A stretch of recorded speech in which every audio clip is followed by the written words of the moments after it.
Man, this reunion is boring. There's like no drama. What's going on? Now let's talk about Ray and Zay. Oh.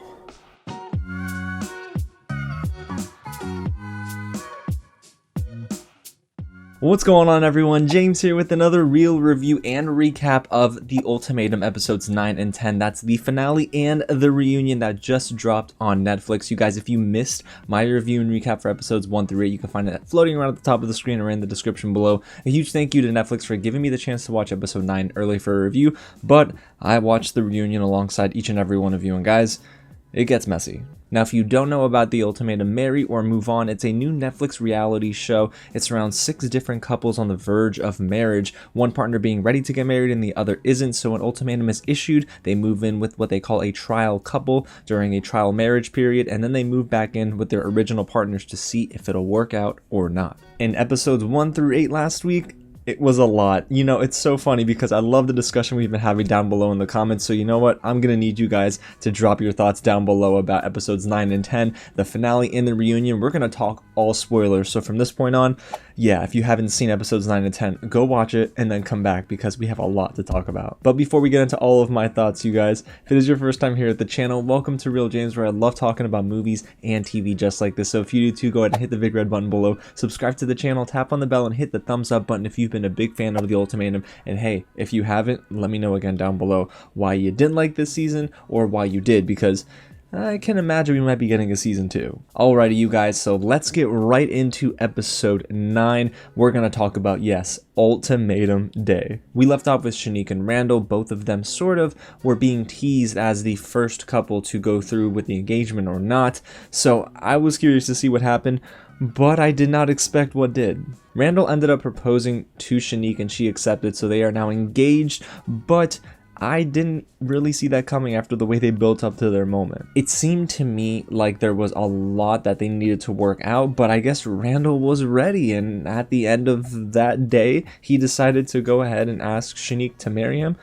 They said yes, and we find out whether they're still engaged or not in the reunion, but let's not get ahead of ourselves. So let's move right along to April and Jake, one of the more dynamic couples for better or for worse this season. Now, this kind of played out exactly how I thought it was going to. Jake ends up telling April that he's not ready for marriage, and it didn't seem like he was all that into April when we last left them. I believe April ended up leaving their apartment, and I don't know, like that did not bode well for both of them, but April didn't seem too distraught by it to a degree. It's almost as if April saw this coming. However, I was still pretty shocked. I genuinely thought that maybe Jake would have had a sort of change of heart here, but they were done at that point. See, I thought that maybe they wouldn't get engaged but still try to work it out.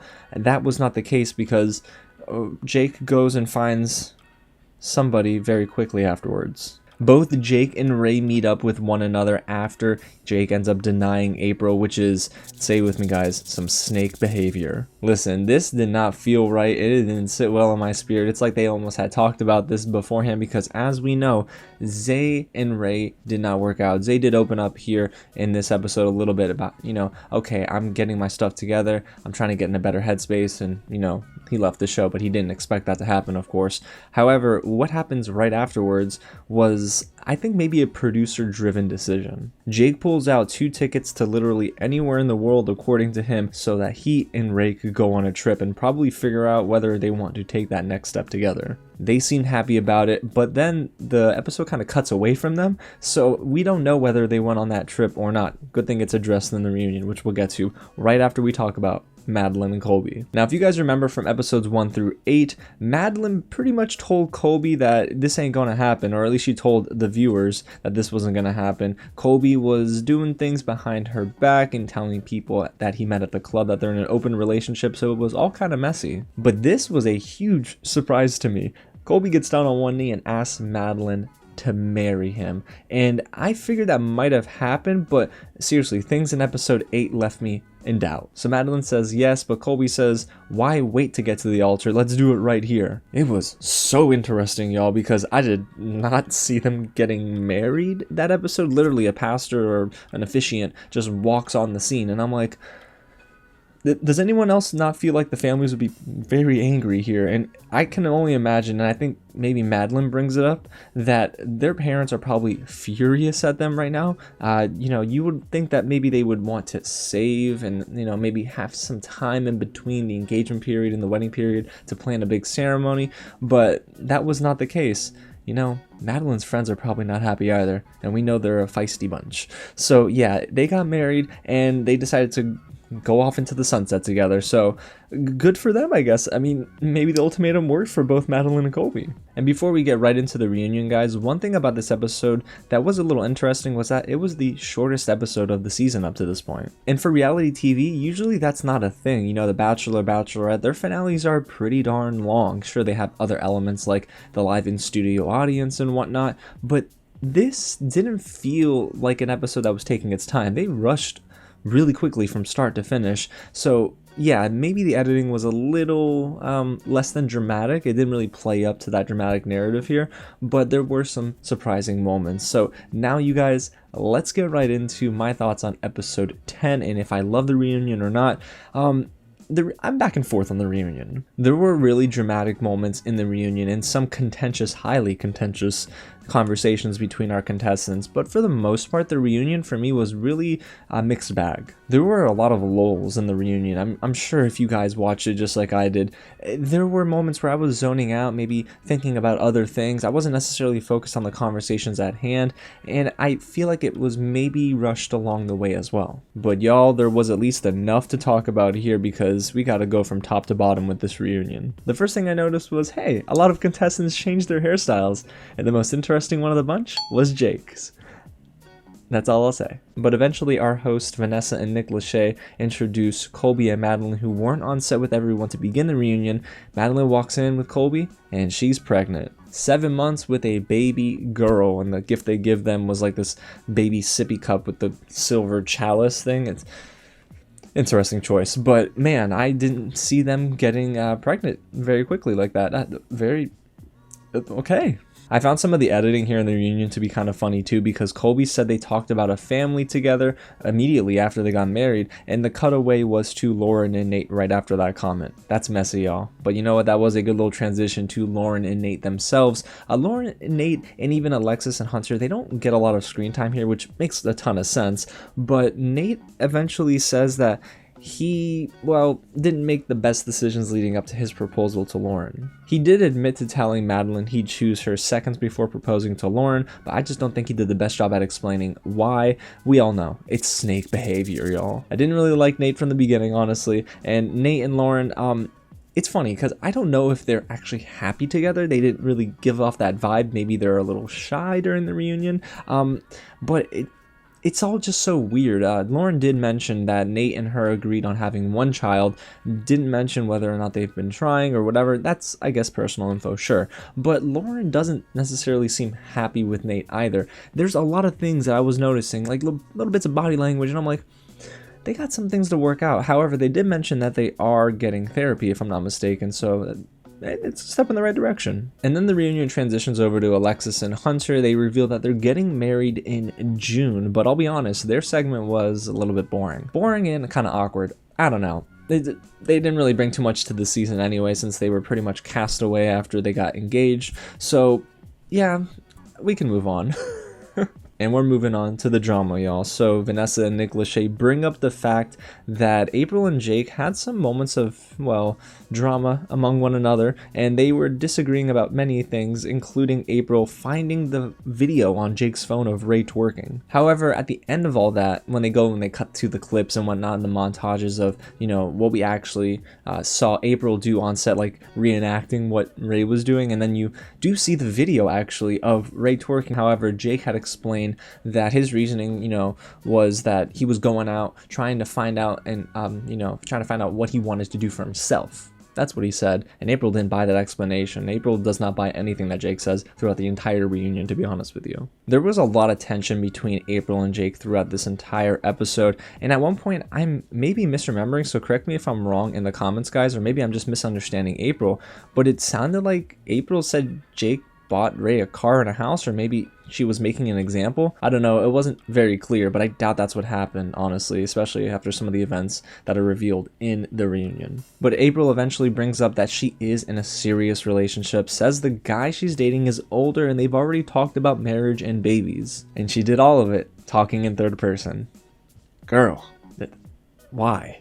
But I do like that Vanessa and Lachey ended up bringing up whether or not Jake and Ray took that trip together, and they reveal that they didn't. They did not travel together, you guys. Ray ends up saying that they needed time to heal from the experience, from their past relationships, and you know what? That's actually a very mature way to look at that. Zay and Ray then say they've tried to fix things together, but it just didn't work out. And then we get into Zay and Ray themselves. Zay seemed really contentious with Ray the entire time, and eventually towards the end, some things transpire. But for the most part, Zay doesn't buy the fact that Ray's reasoning for not going on the trip with Jake is, well, you know, they wanted to take time to heal, because Zay revealed that Ray was spending a lot of her time with Zay during that period when they weren't taking that trip together. So, very interesting. And while we're on the topic of Zay, he did give an explanation for why he went MIA, and he said it's because he just had his phone die. He was partying with his friends all night, and he passed out drunk at his friend's house. I was like,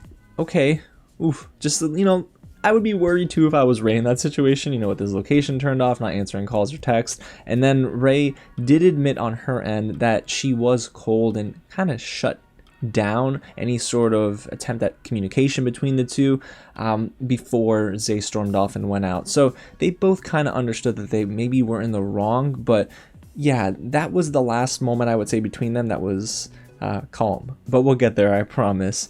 Zay does tell everyone that he hasn't dated anyone since the show, and Ray drops a bombshell on us that I didn't see coming. Ray said that she was with one woman since the show ended, and reveals that she has been struggling with opening up about the fact that she is bi. So that was a very courageous moment for her and a very vulnerable moment for her. So yeah, good for Ray, you know, like just opening up like that, because she's working, it seems like, on being more open. But you know, this reunion couldn't stay the heartfelt reunion we thought it would be. We're getting right back into the mess, y'all. So they do talk about Zay and Shanique's very physical moment together, and Shanique ends up revealing that the physical moment between her and Zay solidified the fact that he wasn't her person. So Shanique had already told Randall after they went through that engagement period together, and well, apparently Ray didn't know until maybe just then at the reunion. So, oh boy. And this is when things got really heated, you guys. So apparently Ray said throughout all of this, she had no idea that Zay and Shanique did things together, and Ray the whole time was being accused by Zay of sleeping with Jake numerous times. Now that is, whew, boy, that's rich, because I do think, you know, in this instance, I'm not going to try to, you know, like pick who's right and who's wrong. They seem to have some issues they have to work out, or they may never work out, honestly. But Zay accusing her multiple times shows the lack of trust that he eventually, well, developed, not in the good way, of course, with Ray. And Ray, you know, was blindsided by this, so I can understand her being really upset with Zay in this moment. But Zay eventually walks off set for a brief period of time to cool down, because it did not seem like that conversation was going to be handled calmly for the next, hour or two. Even Vanessa and Lachey were trying to get words in, and that ain't gonna happen. Ray was upset with Zay.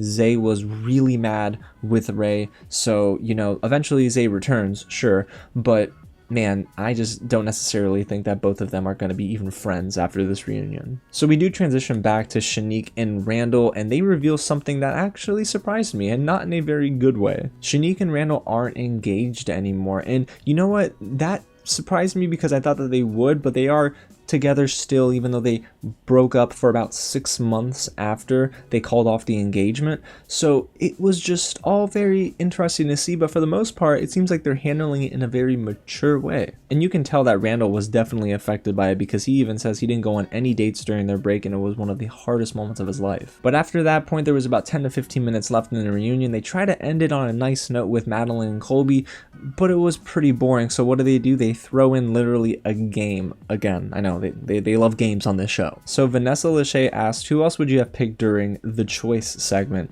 And April and Colby reveal that they would have picked each other first, and Shanique says that she would have picked Colby too. I told y'all, Colby was the hot commodity here. They definitely played it up like that, and apparently he was.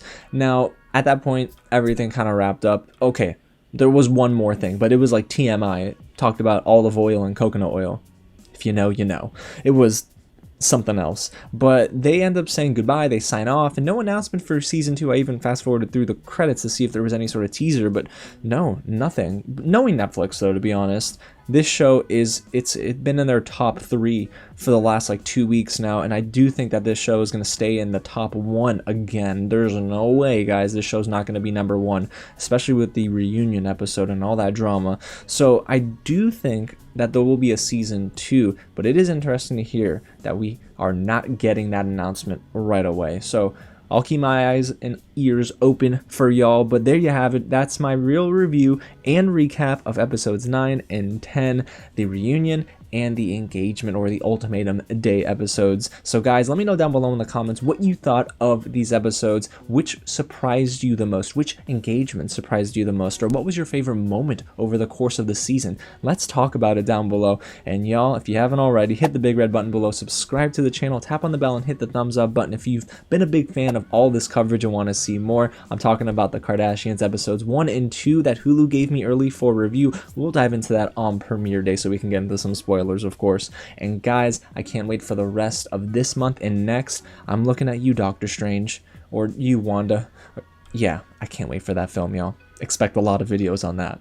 Alrighty, you guys, again, thanks so much for watching, and I'll catch you at the next screening. And remind me never to be in an elevator with Zay and Ray. No.